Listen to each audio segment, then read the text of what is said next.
Beneath the sacred banyan tree, the Buddha sat, his gaze calm as he addressed his gathered disciples. The forest whispered softly, leaves stirring in a rhythm that mirrored life's continual changes and the passage of time. "Disciples," the Buddha began, his voice steady, "impermanence is the nature of all things. The truth we must embrace." He gestured to the forest, its verdant expanse teeming with life, each moment a testimony to the universal law of change. "Look at the trees surrounding us," he continued. "They bloom in spring, then shed their leaves in the fall. A gentle breeze carried the fragrance of wildflowers, illustrating the cycle of growth, decay, and renewal in nature. Yet," the Buddha added, "do they resist the shedding, or mourn the petals lost to the earth's embrace?" A squirrel darted along a branch, drawing the disciples' gaze to the interplay of transient beauty and inevitable transformation. One disciple, young and unsure, asked, "Master, how do we accept impermanence when our hearts cling to what is dear?" The Buddha's eyes softened, understanding the tender struggles that bound his followers to their human attachments. "Clinging arises from misunderstanding," he said, "from believing permanence is possible in a world that flows like a river." He picked up a leaf, its veins a delicate map of its brief existence, soon to return to the earth. Even this leaf, the Buddha explained, owes its life to impermanence. Without change, life itself would cease to flourish.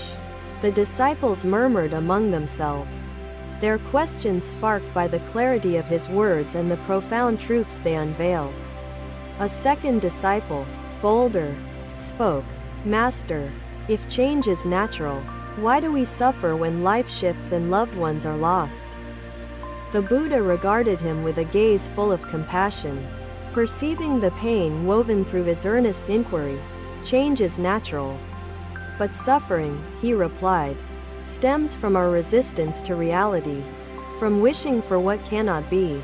He stretched his arms to the forest canopy, where sunlight dappled the leaves in fleeting patterns that would soon dissolve.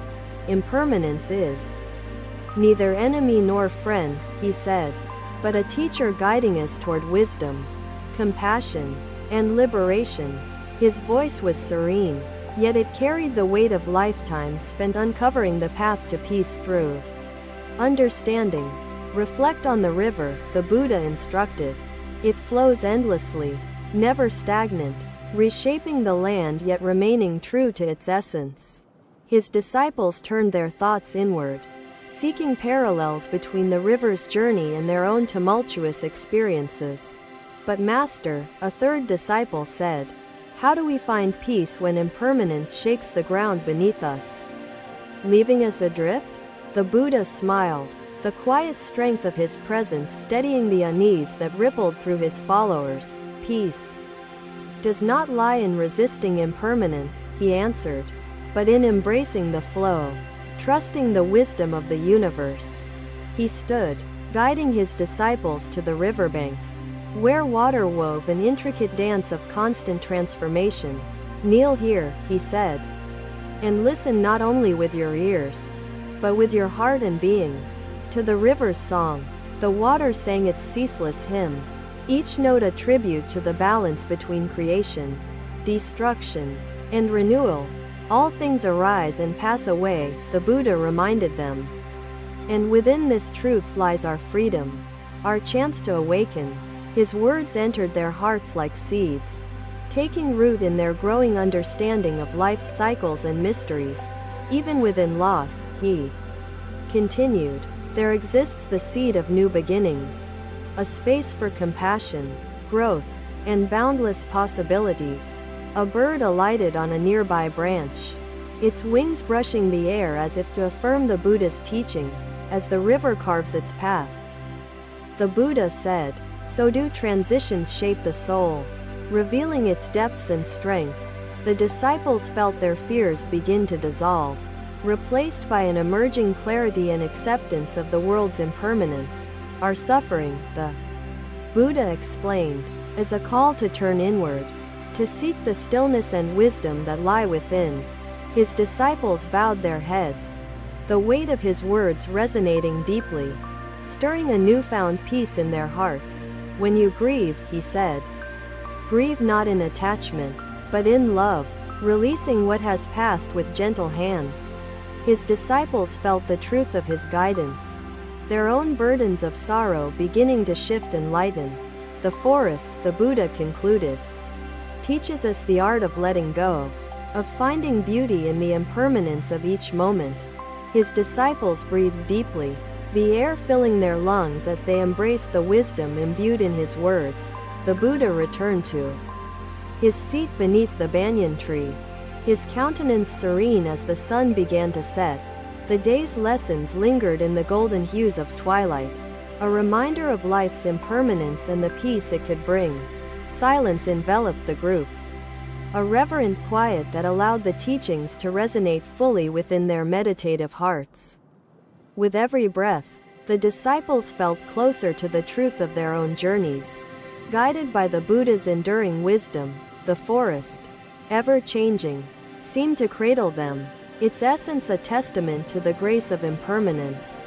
And as night fell, their reflections deepened, carrying them closer to understanding life's transitions as a harmonious dance of change and renewal. Another day, another journey unfolded as the Buddha and his disciples traveled to a village nestled between fertile green hills. The air carried the aroma of blooming jasmine as villagers bustled, attending to their fields and daily chores with diligence. Amid the crowd, a woman approached, her face weary but resolute, her eyes brimming with unspoken grief and questions. She knelt before the Buddha, her trembling hands clasped, and spoke with a voice laden with sorrow. Master, I am lost, she began. My husband has passed, leaving me adrift in a sea of pain and confusion. Her disciples gathered closer, their attention drawn to the depth of her anguish and her search for solace. The Buddha sat beneath the shade of a neem tree, his composure unshaken, his presence a beacon of calm. Daughter, he said softly, your grief speaks of love and connection, both of which are bound to the nature of existence. The woman lowered her gaze, tears spilling freely as she struggled to hold herself together before the gentle presence of the Buddha. I do not know how to bear this pain, she admitted, nor how to live without him by my side. The Buddha regarded her with profound compassion, his voice steady yet imbued with empathy for her suffering. Grief is not something to banish, he said, but a truth to be held gently. With kindness toward yourself, he addressed his disciples, who listened intently, their hearts drawn to the wisdom that would soon follow his words. Acceptance, he explained, is not the absence of sorrow, but the courage to allow it to move through you. A young disciple raised his hand, asking, Master, how do we face suffering without being overwhelmed by its weight and power? The Buddha turned his gaze to him, his expression reflecting the depth of understanding he carried. Suffering gains power, he replied, when we resist it, when we deny it or fight the reality of its presence. He gestured to the neem tree above them, its leaves trembling in the gentle breeze. A living metaphor. Just as the leaves sway with the wind, he continued, so must we let our emotions flow freely without resistance. His disciples exchanged thoughtful glances, their minds weaving the threads of his teachings into their evolving comprehension. The grieving woman lifted her face, a flicker of hope igniting in her tear-streaked features as she absorbed his guidance. Master, she asked, how can I find peace when the world around me feels shattered and broken? The Buddha spoke with measured grace, his tone steady, yet carrying the weight of lifetimes spent imparting wisdom. Peace, he said, is not the absence of chaos, but the presence of stillness within your heart amidst the turmoil. He pointed to a nearby pond, its surface rippled by the wind yet holding the reflection of the sky above. Observe the pond, he instructed. Its depths remain undisturbed, even as the surface dances to the wind's movements. The disciples approached the pond, their reflections shimmering alongside the clouds, the metaphor resonating deeply within their hearts. Acceptance is like the pond's depth, the Buddha explained, unchanging amidst the ripples of life's fleeting challenges. The woman knelt closer, seeking further clarity, her grief tempered by the faint stirrings of understanding and hope. "But Master," she asked, "how do I accept when I feel I am losing a part of myself in this loss?" The Buddha leaned slightly forward, his gaze profound, his words carrying the wisdom of countless lifetimes traversing the cycles of existence. "You are not losing yourself," he assured her, "but finding new aspects of your soul that grow through change. Acceptance does not mean forgetting," he clarified, "but honoring the love and lessons that remain, even amidst the pain." His disciples listened in reverent silence, their hearts opening to the nuances and depth of his teaching. The Buddha turned to the gathered villagers, whose attention had been drawn to the unfolding exchange and its universal resonance. "Each of us carries burdens," he said, "burdens that seem unbearable until we learn to carry them with grace." A farmer stepped forward, speaking hesitantly but with courage. "Master, how do we learn such grace when sorrow feels so heavy and overwhelming?" The Buddha regarded him warmly, recognizing the shared humanity in the man's earnest vulnerability. "Grace begins with breath," he answered. "The breath anchors us, grounding us in the present, where healing begins to grow." He demonstrated a deep, steady inhalation, the simplicity of the act imbued with the profundity of his intention. "Breathe deeply," he instructed, "and feel how the breath carries you through moments when words and thoughts cannot." The disciples and villagers followed his lead, their breaths unifying in a quiet rhythm that filled the space with shared presence. The grieving woman closed her eyes, her chest rising and falling as the act of breathing began to ease her trembling. The Buddha watched her progress with silent encouragement, his presence steady yet allowing her the space to explore. "Do not rush healing," he reminded her, "and the others, for it unfolds like the blooming of a flower, requiring time and care." His words carried an energy of patience and reassurance, a guiding light for those who felt adrift in change. "Each breath," he continued, "is an act of acceptance, a way to move gently forward without denying what we carry within." The woman nodded slowly, the corners of her mouth lifting slightly as she felt the wisdom settling in her heart. The Buddha stood, addressing the gathering with a voice clear yet soft, carrying both authority and compassion. "Acceptance does not mean passivity," he said, "but the willingness to engage with life as it is, not as we wish it to be." The villagers bowed deeply, their gestures reflecting gratitude and reverence for the wisdom imparted by the enlightened teacher. The grieving woman wiped her tears, her sorrow lessened, her heart buoyed by the seeds of understanding the Buddha had sown. The disciples followed their teacher as he began walking again, their minds brimming with the lessons they had witnessed and absorbed. The path ahead wound through the hills, the horizon promising new encounters, questions, and opportunities to live the teachings. The air grew cooler as the sun dipped low, casting the hills in hues of amber, gold, and soft violet shadows. The Buddha walked in silence, his presence radiating peace, his pace deliberate, mirroring the constancy he had taught.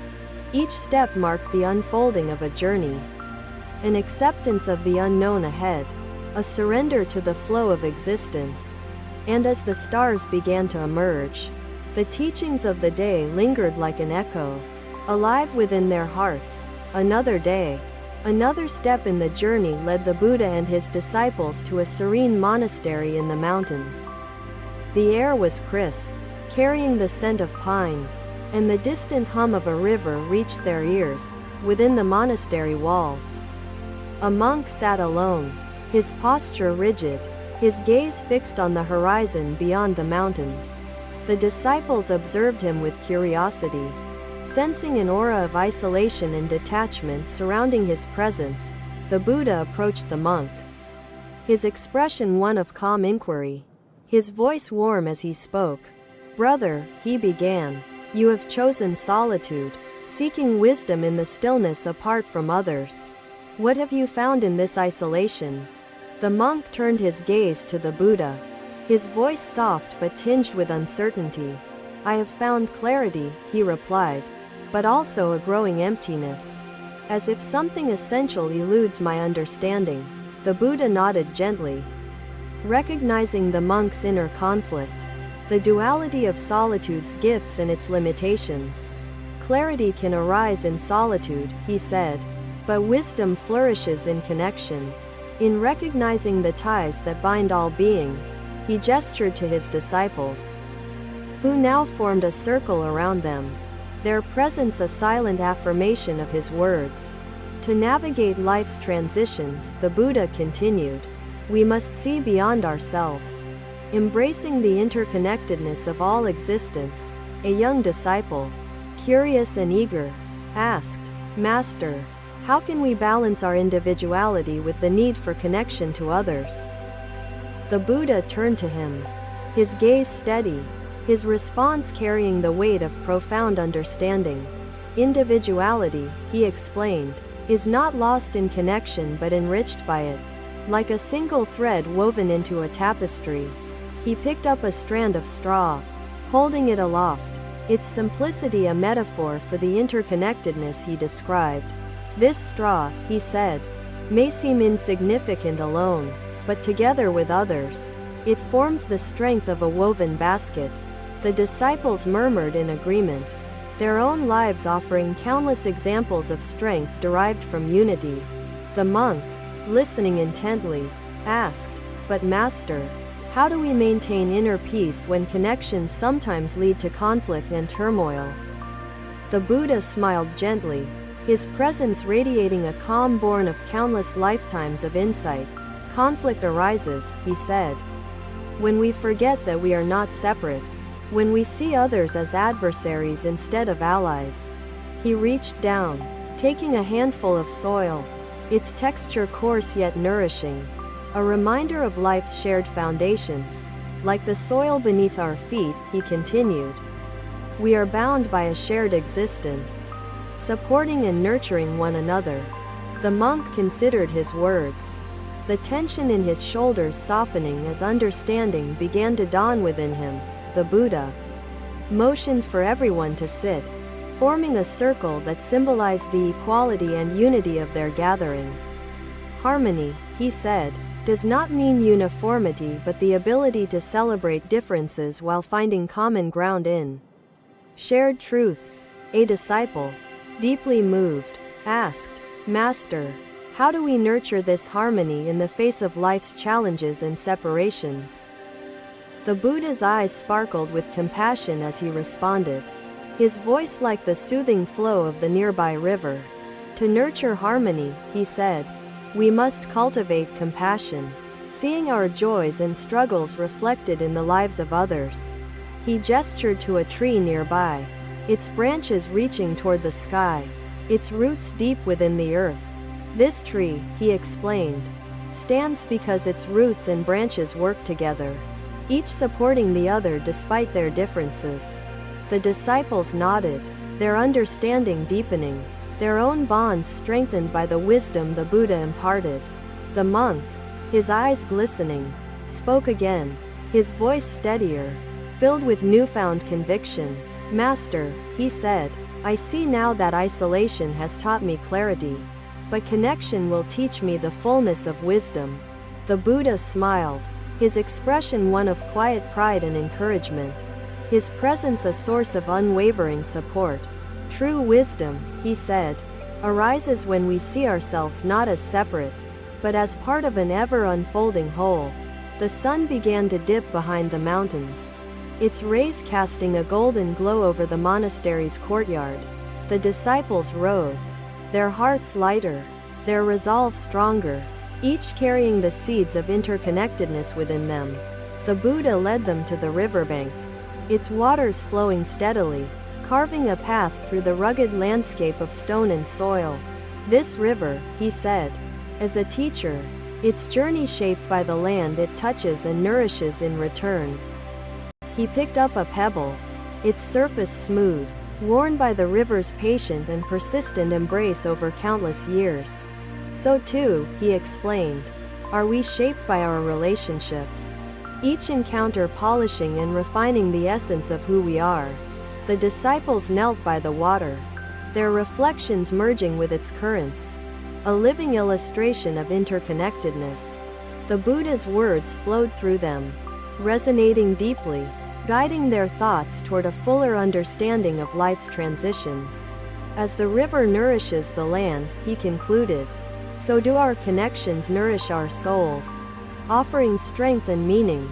His disciples and the monk bowed deeply, their gestures a profound acknowledgement of the truths they had received. The journey continued, each step a reminder of the wisdom found in embracing life's interconnected nature. The air grew cool as twilight descended, stars beginning to light the sky above the mountain monastery. In their hearts, the Buddha's disciples carried the lessons of the day. Their understanding deepened, their spirits united. The teachings of interconnectedness shaped their every thought, a guiding light illuminating the path of their shared journey. Thank you for watching. Buddha's teachings are always with you. Subscribe to our channel and we will see you in the next video. Thank you for watching. Buddha's teachings are always with you. Subscribe to our channel and we will see you in the next video.